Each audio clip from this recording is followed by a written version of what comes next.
have to get you on the line. I'ma have to get you on it. First, thanks for coming. For coming back. Yeah. So how have you been holding up with the pandemic so far? I just been, trying to get better with my sound, building this label up, getting ready to expand it. Just focusing on that, getting in touch with, the city more, even through the pandemic, you know what I'm saying? So you actually had COVID sometime last year. How was that? That shit was crazy. I really felt like it was about to be it. No, seriously, bro, like, I was in the bed for 5 days, vomiting and shit. And it was hard to get in, the hospital and shit. But, yeah, it was a life-changing experience, though. Because I just came from Atlanta, you know what I'm saying? Had probably one of the greatest times of my life. And then to come home and face that, it's crazy. Crazy timing. Yeah. So the last time I interviewed you was February 2020. How has life changed for you since that point? Drastically. At that time, when I was here, we was touring, you know what I'm saying? Going city to city, connecting, and shit was just going smooth. Then I hit a rough patch. You feel me? Even financially, that made me even, more of a hustler, So I took that from that, going through that. And then even the good too,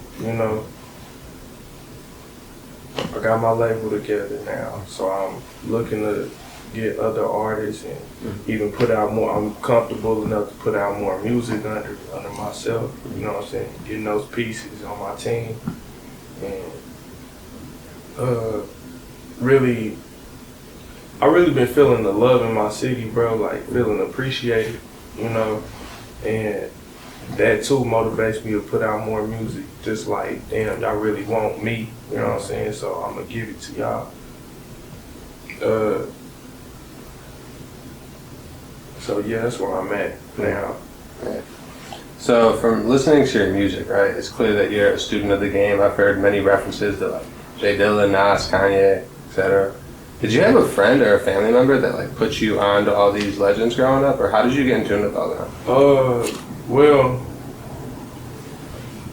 my parents are older. You feel me? My pops, he in his 50s. Mom's in her, late 40s. Well, she in her 50s, I think, too. Well, late 40s.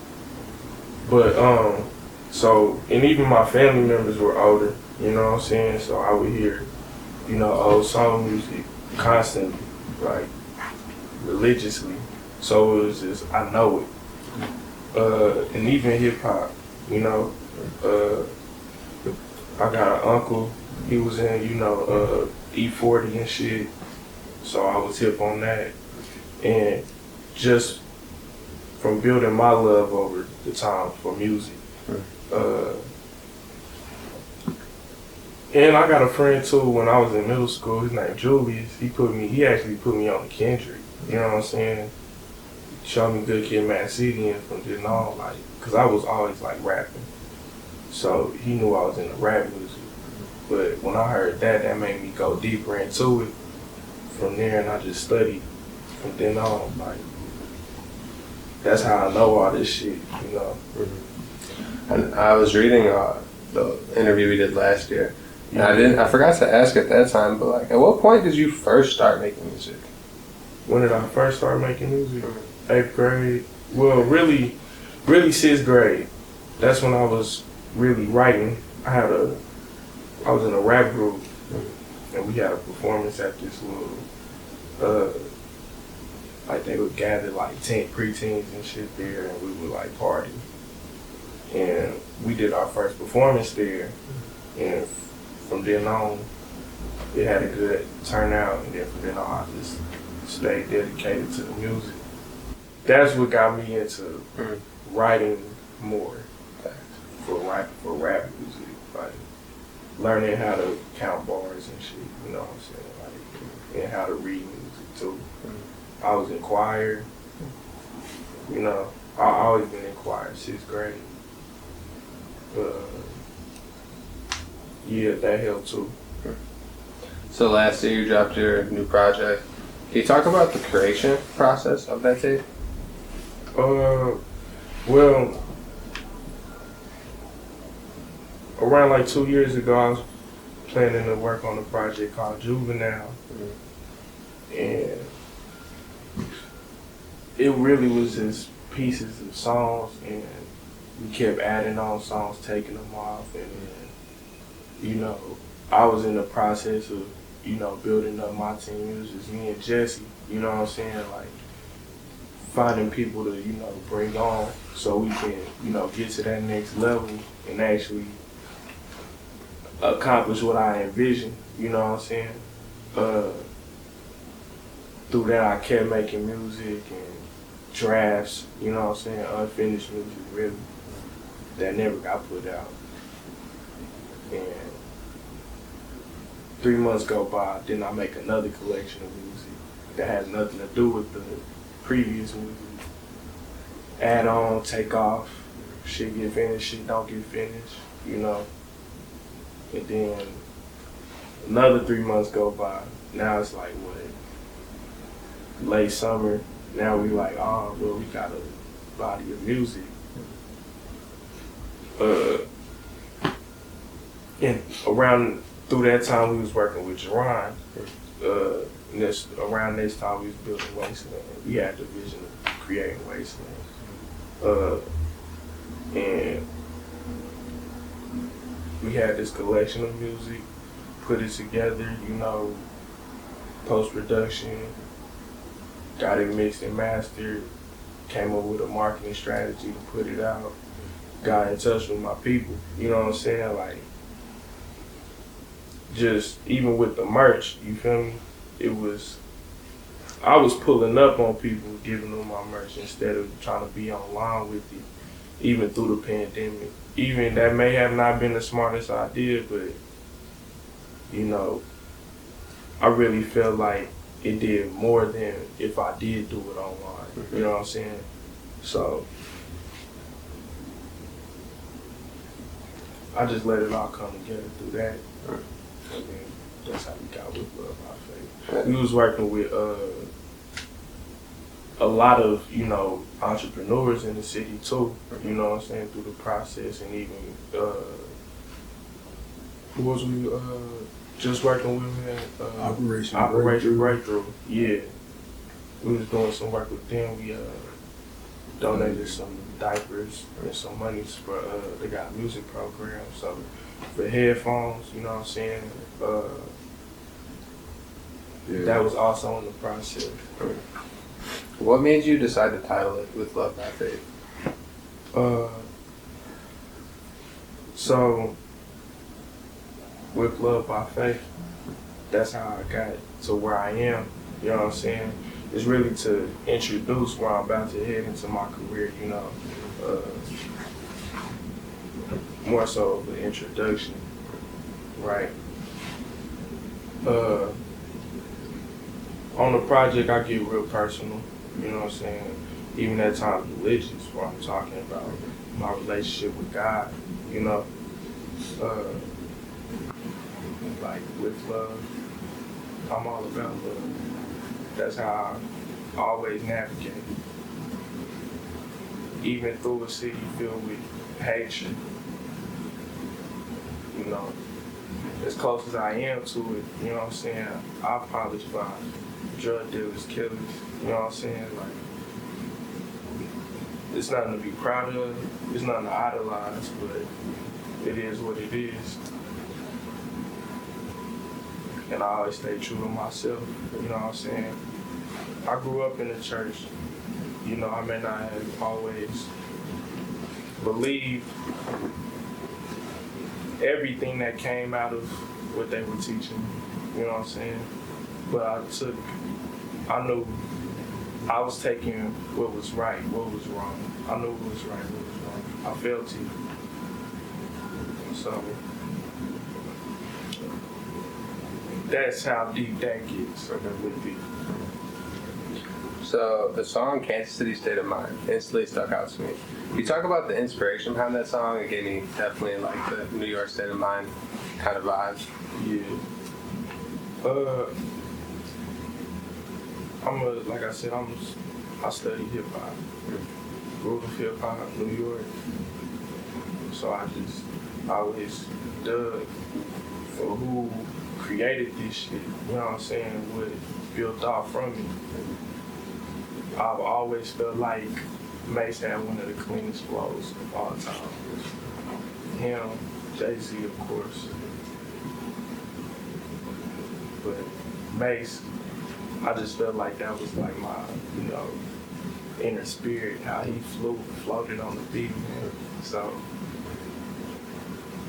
yeah, that's what inspired from how I came on them songs that sounded like that. So you only had 3 features on the tape. How did you go about choosing those? It really just happened naturally, bro. Like, we could start with the one with KB Divine. I had a show in LA. Just around the time, like last year, we was touring.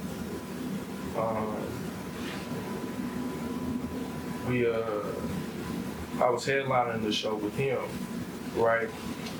And met him, his people, you know what I'm saying? Ever since then, we just been cool, you know what I'm saying? Had regular conversations before we even had a song to even work with, before I even sent the beat, you know what I'm saying? Like, so it was just organic. Then, around the summertime hit, I was planning to go back out to LA, but never got to because of COVID. I was working on Run in my bedroom. Came up with the hood verse. I was like, damn, who could really amplify this shit, like make it feel. And he got the perfect voice to do it on that beat. You know what I'm saying? Like, I heard it. I don't just put anybody on the song, you know what I'm saying? But yeah, I feel like you fit perfect for that track. You did. You placed a message on that track, you know what I'm saying?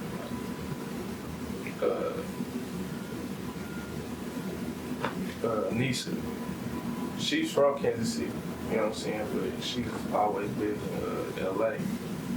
So around the same time I had the show, we linked up with her at the studio. Around the same time, linked up at the studio. I was high out of my mind. Couldn't come up with shit. I just had beats though. And she pulled up, I went to go grab something to eat. When I came back, she had a whole hook she was recording. She sung the fuck out of that shit. And now, I went back home with it, wrote my piece. But that's how that song came about. Then A-Shine, I've been on A-Shine since I was 15, you know what I'm saying? Just around the time where, I was doing shows for free. I was 15. So, me and him made it through the rap scene and then was brought closer together when we started, actually being in the same circle, same rooms, you know what I'm saying? Now he's like a brother to me, only God knows. Me and him really have those religious talks, you know what I'm saying? Like, and what I was talking about in that song, that topic, I felt like he was the only one I felt like who could give it that, that raw, like real, give you the real vision of what would make you like a cry to God. You know what I'm saying? So yeah. Do you have a personal favorite song on the album? Yes, Kansas City State of Mind. So, what are you working on currently? Is there a project you're working on right now, or what? Yeah, working towards. I'm coming up with concepts constantly, bro. So it feels like I'm working on 2 projects at the same time, but I'm just letting it come naturally, letting the pool of songs build up. You know, really creating a distinct sound for myself that I feel like, all right, I can produce this and keep building off of it. World of Women. Wow. That's coming up, man. I got the idea from, so I just got out of a relationship and it made me think about, you know, all the wrong I've done to him, you know what I'm saying? And how I've mistreated him. I don't know, that situation made me want to go harder for the ladies, you know what I'm saying? Not even for my own benefit, maybe, but